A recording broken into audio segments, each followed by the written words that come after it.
Yo les gars, un témoin fait de graves révélations sur l'accident de Mola qui a entraîné le décès de Madame Elise Tola. La dame a été percutée, mais les gens étaient tous autour de Mola. Moi je me dis, que peut-être les gens avaient peur d'approcher la dame. Moi quand je me suis approché, il n'y avait vraiment personne. Après les gens ont commencé à venir petit à petit, les gens de la boulangerie, les gens du supermarché. Mais les gens étaient tous autour de Mola. Et Mola a été extrait de sa voiture 15 à 20 minutes après. Donc je tiens à préciser, parce qu'il était coincé, il fallait l'extraire. Il avait le bras fracturé, donc ils l'ont extrait, et ce sont ses proches qui l'ont extrait de la voiture. Mola n'a pas été emmené par une ambulance, non. Quand nous étions là, nous avons appelé les ambulances et autres, le SAMU, mais ils ne décrochaient pas comme vous connaissez la Côte d'Ivoire, mes soeurs et frères. Il n'y avait pas de réactivité. La deuxième chose, Mola a été emmené par une 4x4 Nissan Patrol de type V8. Voilà. Il a été emmené par ses frères. Et quand il était emmené par ses frères, ils sont partis avec lui à la clinique. Et il était en train de regarder en arrière, comme si il se rendait compte, il était en train de maintenant se rendre compte de la situation, comme s'il était en train de se préoccuper de la dame. Moi, j'ai pas entendu ce qu'il était en train de dire, mais moi, c'est ce que j'ai vu et j'ai filmé. Vous comprenez? Voilà. Et quand j'ai filmé, son staff a commencé à me menacer. Non, on ne filme pas. Ne filmez pas, monsieur. Et tout ça. Pourquoi le staff ne voulait pas qu'on filme? Parce qu'il y a des vérités cachées dans cette affaire. Ça, je ne peux pas confirmer, mais ce sont les informations des gens. Il y a un livreur, quand vous envoyez une vidéo, vous allez voir un livreur en train de parler. Monsieur Intercesseur, je vous ai envoyé un message, répondez comme ça, je vais me transférer les vidéos. Ok. D'accord, il n'y a pas de problème. Donc je termine. Et il y a un livreur qui était en train de dire que pendant la nuit, ils ont fait la fête à M Group. Et lui-même allait livrer de la nourriture là-bas, tout ça, mais ils ont bu toute la nuit. Mola n'avait pas dormi. Là où vous l'avez vu, là, il n'avait pas dormi, il avait les yeux carrément fermés. Il n'avait pas dormi. Moi, c'est ce que j'ai vu, mais je ne peux pas infirmer qu'il était ivre, puisqu'il n'était pas là-bas. Donc, on dit ce qu'on voit, on dit ce qu'on sait. Quand tu es avec quelqu'un, tu l'as vu prendre un verre. Mais sur ces réseaux, selon certaines indiscrétions, il paraît que la même nuit, les gens l'avaient vu avec des coupes de champagne et tout, mais ils ont supprimé sur ces réseaux. Pour ceux qui ont vu. Voilà. Donc, moi, voici ce que certaines indiscrétions ont dit.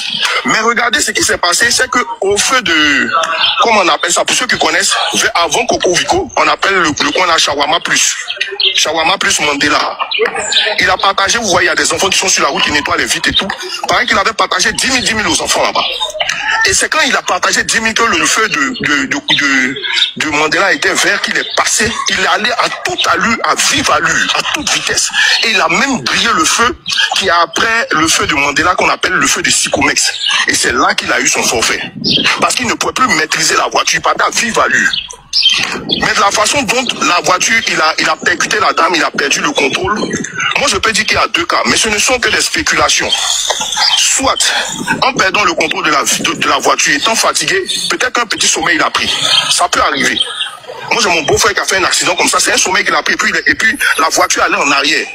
Peut-être qu'un sommeil il a perdu le contrôle. Peut-être aussi que c'était un problème technique. Personne n'en sait la vérité. Mais ce qui est sûr, c'est qu'il est venu, il a percuté la dame.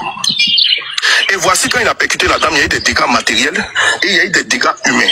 La femme gisait dans son sang. Comme je disais, les pompiers sont arrivés 50 minutes après. En temps, il y a un peloton mobile à Angré 22e. Pour ceux qui connaissent Angré 22e, le 22e arrondissement, il y a un peloton mobile des pompiers qui est là-bas. À Angré-Chu, qui est en temps de Angré 22e à Sikomex, c'est pratiquement 5 minutes. 5 minutes en voiture. De Angré-Chu à Sikomex, on est pratiquement à 8-7 minutes en voiture. Donc il y a deux pelotons au niveau des sapeurs-pompiers. Mais les sapeurs-pompiers sont arrivés 50 minutes après. Le temps de stabiliser la dame, de fait, moi j'ai la vidéo. Et cette vidéo-là, ils m'ont menacé. Ils ont voulu même arracher mon téléphone et tout. Et en venir même aux mains. C'est des gens de trucs, comment on appelle ça, du roi du pain qui sont venus me défendre. Mais il y a beaucoup de personnes qui ont filmé ici. Pourquoi vous jetez votre dévolu sur le monsieur? Qu'est-ce qu'il vous a fait? Donc enfin, bref, moi, ce jour-là, je vais dire qu'il y a eu des responsabilités qui ont été engagées. Moula a sa responsabilité sur les faits. Ça, c'est un. De deux, la police aussi a sa responsabilité sur les faits. Les pompiers aussi ont leur responsabilité. Alors, parlons de la police. Qu'est-ce qui s'est passé? Quand Moula a fait son accident, il n'y a pas eu de constat. Parce que dès que la police est arrivée, Moula était déjà, c'est-à-dire que ses proches étaient en train de le mettre dans la voiture, sans même lui poser des questions, sans même lui prendre les papiers de la voiture. Moula ils étaient en train de le regarder. Et c'était quelle police? Vous connaissez la police de circulation qui regarde dans les voitures si vous êtes en train de communiquer là? Hein? C'était pas la police du constat qui est arrivée. Donc c'était les équipes mobiles avec leurs petits scooters, avec leur truc qui était arrivé. Et quand ils sont arrivés, ils n'ont fait que juste regarder. Et eux-mêmes, ils étaient en train d'appeler la police de constat. Et c'est eux-mêmes qui ont favorisé aussi l'appel qui a permis à ce que, comment on appelle ça, les pompiers arrivent près de 25 minutes ou 30 minutes après leur arrivée. Vous voyez, parce que quand la population appelait, les pompiers ne venaient pas. Il n'y avait pas de réponse. Moi-même, j'ai appelé, il n'y avait pas de réponse.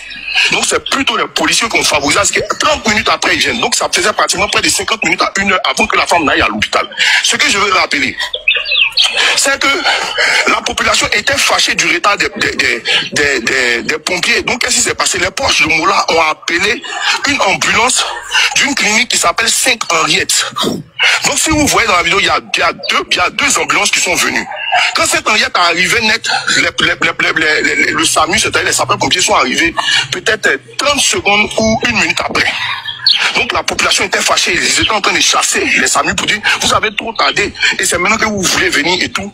Mais bon, les policiers ont calmé les ardeurs, ils ont dit normalement l'équipe qui a habilité à secourir les gens, c'est le SAMU. Sinon, une ambulance d'une clinique peut ne pas avoir peut-être tous les rudiments pour pouvoir gérer ce genre de situation. Parce qu'il faut faire un constat. Et c'est là que ils ont constaté, les policiers étaient en train de constater l'état de la dame.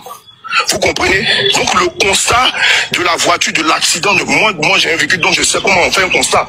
Quand il y a collision de véhicule ou bien quand il y a collision entre un homme et un véhicule. Donc il n'y avait pas eu de constat en réalité. Voilà ce qu'il faut rappeler. Donc les policiers sur place étaient des policiers de la régulation de la circulation.